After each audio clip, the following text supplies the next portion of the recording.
बिस्मिल्लाहिर्रहमानिर्रहीम। खातिन हज़रात, मैं हूँ अख्तर अब्बास और आप सब को मेरा सलाम पहुँचे। ईद के तीसरे दिन उम्मीद है खा के हफ गए होंगे और खावा हो गए होंगे, और वो लोग जिन्होंने तरीके से सलीके से सब्ज़ियाँ मिला के दालें मिला के कम कम खाया होगा, उनका हाजमा भी ठीक होगा, उनकी दिल गुर्दे भी ठीक होंगे और उनकी रूहें भी ठीक होंगी।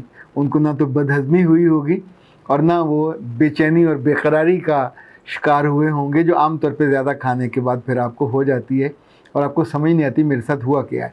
देखिए, जो रिस्क है ये तो मेरे और आपके हिस्से का अल्लाह ने मुकर्रर किया हुआ है, और हदीस के अल्फाज हैं कि कोई बंदा मर नहीं सकता जब तक वो अपना रिस्क मुकम्मल ना कर ले। अगर कोई बंदा अपने महीने का रिस्क चंद दिनों में खाना चाहे तो ज़ाहिर खा के फिर आफर जाएगा और नुकसान होगा। आमतौर पे ये जो बेचारे ज़्यादा खाने के बाद लगे जाते हैं उसकी वजह भी यही होती है।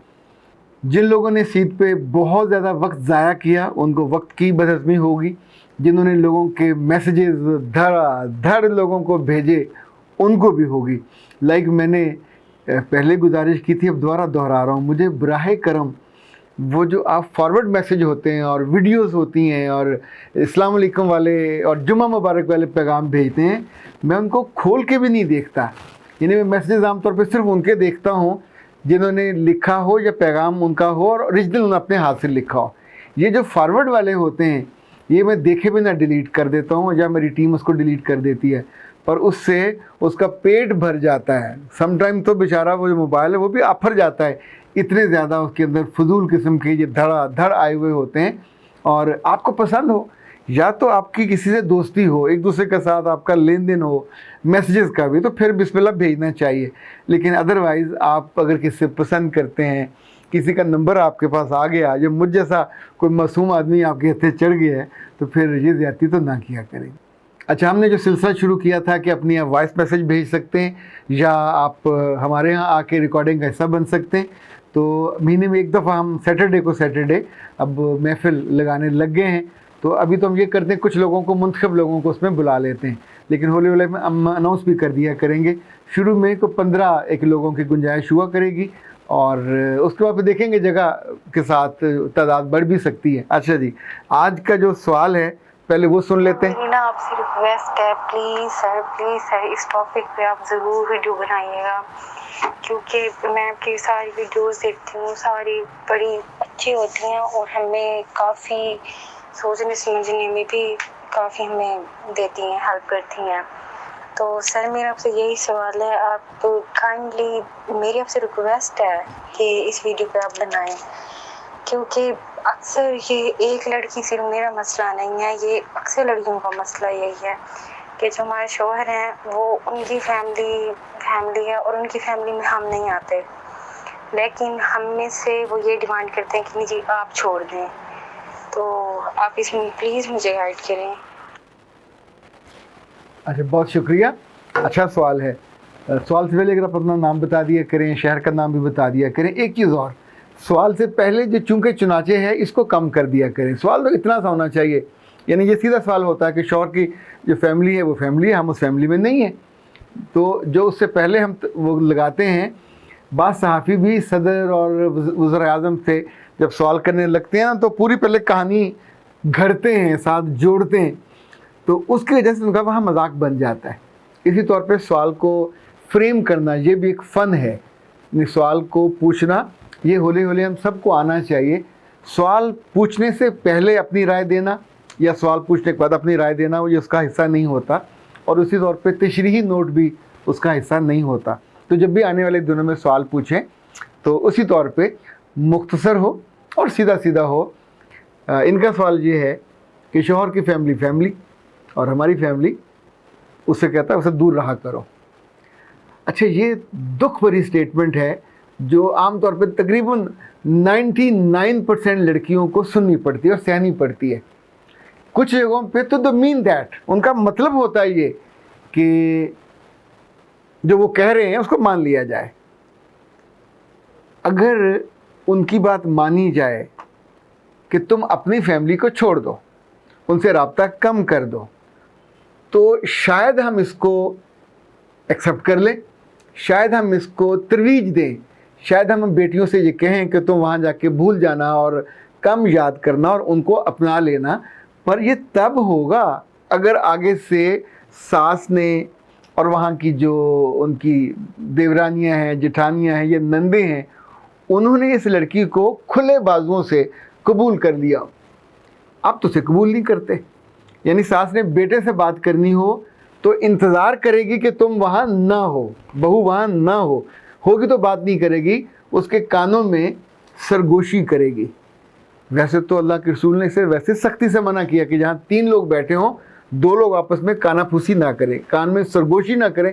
तीसरे को डेफिनेटली लगता है मेरे खिलाफ बात हो रही है, पर वहाँ तो वो माँ कर ही रही होती है, उसी के खिलाफ बात कर रही होती है। इसी तौर पे जब ख़ानदान में बहनों का आना हो, उन्हें कोई तोहफ़ा देना हो, किसी का कोई बच्चा हुआ हो, किसी खुशी हो, कोई गमी हो, उस मौके पे ये नई लड़की आपके ख़ानदान में आई थी, इसको ख़ानदान में जमाना किसने है, शामिल किसने करना? आपने। आप उसको कर नहीं रहे, अपने ख़ानदान का हिस्सा नहीं बना रहे, अपनी खुशी का हिस्सा नहीं बना रहे, अपनी गमी का हिस्सा नहीं बना रहे, लेन देन पे उससे मशवरा नहीं कर रहे। या तो ये हो ना कि एक असूल हो, अब एक बहू से मशवरा कर रहे हैं, दूसरी से नहीं कर रहे, तो यहाँ फिक पड़ती है, तकलीफ़ होती है। इस बच्ची की भी शादी मुझे लगता है नई नई हुई है, तो वो ये सवाल कर रही है।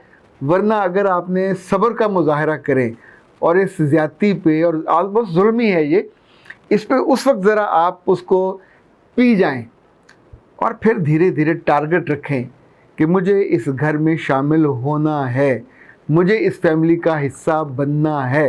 क्योंकि मैंने अमली तौर पे ये देखा है कि एक वक्त आता है जब मियाँ और बीवी और बच्चों के अलावा कोई चौथा उस फैमिली में होता नहीं है। एक वक्त में बहन भाई बहुत इंपॉर्टेंट होते हैं, पर फिर बहन भाई बाज़ दफ़ा अपनी ज़ुबान दराजियों की वजह से, बाज़ दफ़ा विरासत के मामलात पे, दिल छोटा बड़ा करने के मामले पे, यानी जो छोटे भाई होते हैं आम तौर पे विरासत पे वो कब्ज़ा करके ना भाइयों को देना चाह रहे होते, ना बहनों को देना चाह रहे होते, बल्कि बहनों से लिखवाना चाह रहे होते कि तुम लिख दो कि ये सब कुछ मेरा। और उन्हें लगता है कि उससे पहले भी चूँकि अम्मा अब्बा ने उन्हीं को इस्तेहकाक दिया होता है, वो साथ रहते थे, वो ज़्यादा इस्तेमाल करते थे। पर अल्लाह के बंदो, तुम ये क्यों भूल जाते हो कि ये इस्तेहकाक माँ बाप का नहीं है, ये अल्लाह का हुक्म है। और अगर तुम किसी बहन का या भाई का हिस्सा खाओगे तो गर्दन में तौक पहना के वहाँ ले जाए जाओगे। वहाँ से जिसके लिए तुमने ये किया वो तो तुम्हें छुड़ाने नहीं आएगी, पर वहाँ जिसने ये जुल्म आपसे करवाया होता है वो वही लड़की होती है जो 10 साल पहले ये सवाल कर रही होती है कि मुझे अपनी फैमिली का हिस्सा नहीं समझता। जब ये फैमिली का हिस्सा बन जाती है तो फिर क्या करती है? फिर जुल्म करवाती है, फिर क्या करती है? रिश्ते तोड़वाती है, फिर क्या करती है? बहन भाइयों को दूर करवाती है, फिर क्या करती है? अपनी बहनों को लाके घर में रखती है, अपने अजीज़ों को, अपने माँ बाप की खिदमत करवाती है, और लड़के के सगे माँ बाप को या सगे बहन भाइयों को उस घर से दूर करा देती है। ये दसियों घरों में ये होता है। लेकिन आप सोचिए कि असल हकीकत क्या है, होना क्या चाहिए। अगर तो इस बात को आपको समझ आ जाए कि अमलन होना क्या चाहिए तो ज़िंदगी बहुत आसान हो जाए। देखिए, जैसे हमारी ज़िंदगी में रोल मॉडल होते हैं, रहबर और रहनुमा होते हैं, नबी और पैगंबर होते हैं, इसी तरह जुमले और हदायत भी, इंस्ट्रक्शन होती हैं, रोल मॉडल होती हैं। हज़रत मोहम्मद सल्लल्लाहु अलैहि वसल्लम से एक छोटी सी 3 लफ्ज़ों की हदीस रवायत है और फरमाया कि अन्नासो कसनानिल मुश्ते, यानी जो तुम इंसान हो उन्हें रब ने इस तरह बनाया है जैसे कंघी के दाने। अगर आपको ये समझ आ जाए तो ना ससुराल का मसला बने, ना माँ बाप के यहाँ मसला बने। आपको रब ने रिश्तों में कंघी के, देखिए दाना टूट जाए तो पूरा रिश्ता ख़राब हो जाता है, दाना टेढ़ा हो जाए, दाना गंदा हो जाए, दाने से मतलब वो जो आपका कॉमिंग करते हैं तो जो उसके लंबे दंदाने होते हैं उनकी बात कर रहा हूँ। तो अच्छे लोगों, तुम अपने आप को अपने ख़ानदानों में, लड़कियों के यहाँ हो, लड़कों के यहाँ हो, मियाँ के यहाँ हो या अपने वालिदैन के यहाँ हो, अगर ये समझो कि तुम उस ख़ानदान के दंदाना ही हो, उस ख़ानदान का जो कंगा है ज़िंदगी का, उसके खूबसूरत दंदाने बनना है, तो जो ख़ानदान वाले हैं वो भी खुले दिल से आपको कबूल कर लिया करें, बना लिया करें, आपकी तराश खराश करें और रब का मंशा भी पूरा हो जाए। रब ने इंसानों को करीब रहने के लिए, नफासत से, कुर्बत से, मोहब्बत से केयर करने के लिए बनाया है। अच्छा, जब आप उसमें जुल्म को लेके आते हो, नादानी को लेके आते हो, दूसरे की दिल आज़ारी को लेके आते हो, एक तो अपने मुकाम से गिरते हो, दूसरा ख़ानदान की जो बुनत है, जो उसकी स्टेबिलिटी है या जिसकी रूट्स हैं, वो सारी की सारी डैमेज हो जाती हैं। और शुरू में ये इल्ज़ाम मर्दों पे आता है कि मर्द ये करते हैं, पर मुझे माफ़ कीजिए, मर्द से हमेशा औरत करवाती है।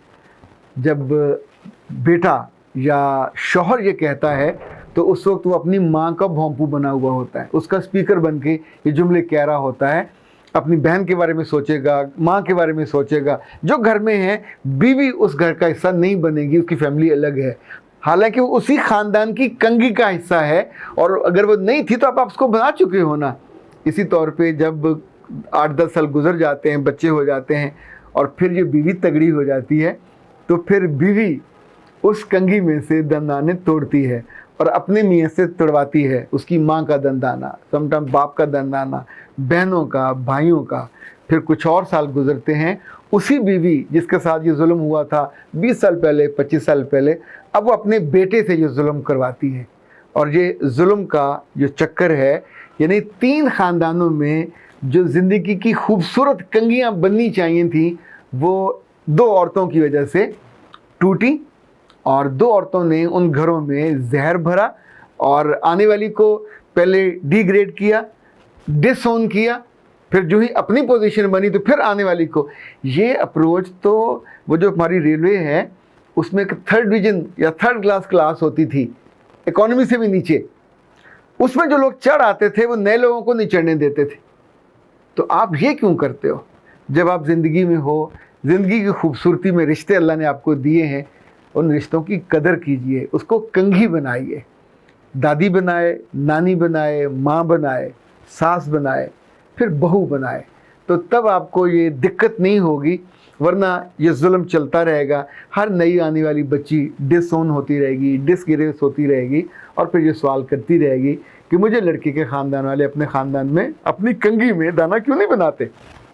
जब उसकी अपनी बारी आती है तो फिर भी वो दाने तोड़ने पर लग जाती है। अख्तर बाज़ को इजाज़त दीजिए। अस्सलाम वालेकुम।